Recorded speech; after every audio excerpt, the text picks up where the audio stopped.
राजराजेश्वर राजा विराजाचा सादरे पुरुष कलाला आदित्य मंडळात जन्म दिला. पक्षाला पाहण्याची जाणून येता क्षणी निद्रेच्या आग्रस्था अंताने आमच्या स्वाधीन करून घेतला. ज्याला आपल्या जीवनात माव तुम्ही तुझं पूजनीय मानिला माता पिता आशीर्वाद यशाचा मार्ग उद्योग महात्मा कळलं या राजकासाने आमच्या बंधला दरबारी प्रवेश करता क्षणी तमाम देशवासियांनी एक मुखर जय जयकार केला. राजराजेश्वर राजाधिराज विराज महाराजचा जय जयकार असो, जय जयकार असो, जय जयकार असो. हे भगवान हे शब्द ऐकले क्षणभर असना कर्णाची दुसरा शांत झाली. मनात एक प्रकारचा आधार निर्माण झाला. याला कारण 12 वर्षापर्यंत आम्ही गुरुआश्रमात राहिलो. त्या वेदाचं अध्ययन करून त्याचं तत्वानी महत्व अखिल विश्वाला पटविलं. ब्रह्म जळ तो ब्राह्मणी चौदा जुडात प्राप्त केली.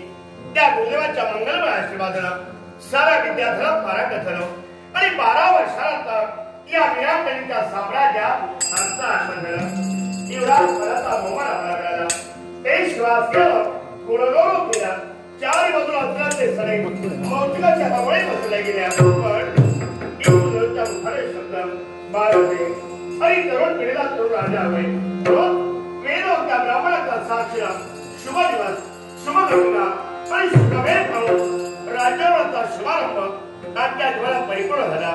त्या दिवसापासून न्यायनित्य ठरावाचा पुरस्कर्ता म्हणून लेखणी अंकुशाली लगा ही राजकारण सूत्र आम्ही आपल्या हाती घेतली.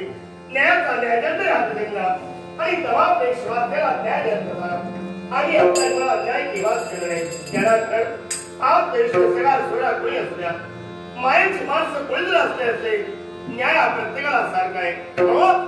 या विराटनगरीच्या राजसुत्रासाठी आमच्या नावाचा गुणावान अखेर विश्वासते. पण भगवान रावण एका गोष्टीचा विचार करतोय. आमची 2 अपत्य एक माझा उत्तर आणि माझी नाची वाढ उत्तरा चंद्राच्या कणे प्रमाणे लहानचे मोठे. आमचा उत्तर म्हणजे अजून 22 आहे. तेव्हा सर्व महात्मा खरे दिवसचा दिवस केला अनेक वर्गणाही करतोय. पण प्रतिस्पर्धेला समाधान असेल तर केव्हा प्रणाम सोडून निघून जाईल हे काही सांगता येणार नाही. माझ्या पक्षात या राजगीतचा खरा वारसदार कोण असेल तर माझा लाल कामा उत्तर होय, उत्तर होय, उत्तर होय. या देश बांधवासाठी म्हणून त्याला राजदैताचा गंध आपल्या हाती बांधलं. आपला मराठी सुधराम सुफलाम करावा यावरती सुख आणि अगदी सार्थवर प्रत्येक माणसाला मिळवायचं असतं आणि ते मिळवण्याचा महत्त्व जन्मारूपी जनार्दन सेवा करावी आणि त्या सेवेत विद्यार्थ म्हणून पुण्याचा संचय होऊन मोक्ष पद मिळावा या अपेक्षेनं आम्ही सदैव वास्तव्य करतो. क्षणाक्षणा विचार करतोय. उदाहरण त्यातच क्षणा राजस्यासरी विराजमान एखादा याच्या द्वारी यावा. ओम भवती शांतने हे शब्द बाहेर पडावे आणि ते शब्द कडे पद्धत पाहता क्षणी एका क्षणामध्ये सांगतात दान धर्म जनाच्या अपेक्षेनं राजा विराट पुढे लागून भगवान ही सारी लीला तुझी आहे.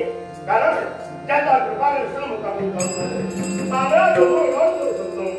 ब्रह्मा रुद्र त्याचं तिथं स्तोत्राने मिळाले जाते. सावकान कर्ण योगी मानतात त्या उपनिषद जातात. अशा ब्रह्मरूपी निवास तत्वेळी आता साधने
करावं, पण विद्या विनयनं शोभते आणि दुसऱ्याला दिलास वाटते. ते आपणास खावे हे दुसऱ्याचे सांगावे या नीती नियमाप्रमाणे जो आपल्या जीवनात आचरण केलंय तो यशोग्य केला गेला. कारण विद्याधर्माने पवित्र झालं. मागून मिळवण्याचा प्रयत्न केला असेल तर केव्हाच मिळणार नाही. भावाभावात तेल निर्माण झाली तर त्याची विभागणी केव्हाच होणार नाही. म्हणून आपले गुरुदेव मला म्हणाले, न चौर्यहार न त्राजहार्य न भातृभातृभारकारी त्वे कृतमेव वर्धते. विद्याधरम सर्वधर्म प्रधानम. सर्वधना श्रेष्ठ का असेल तर विद्याधर आणि ते विद्याधर आत्मसात करून लीनतेनं हे राजकारणावर हे जीवनचे शब्द या नाम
घालवणार आहोत.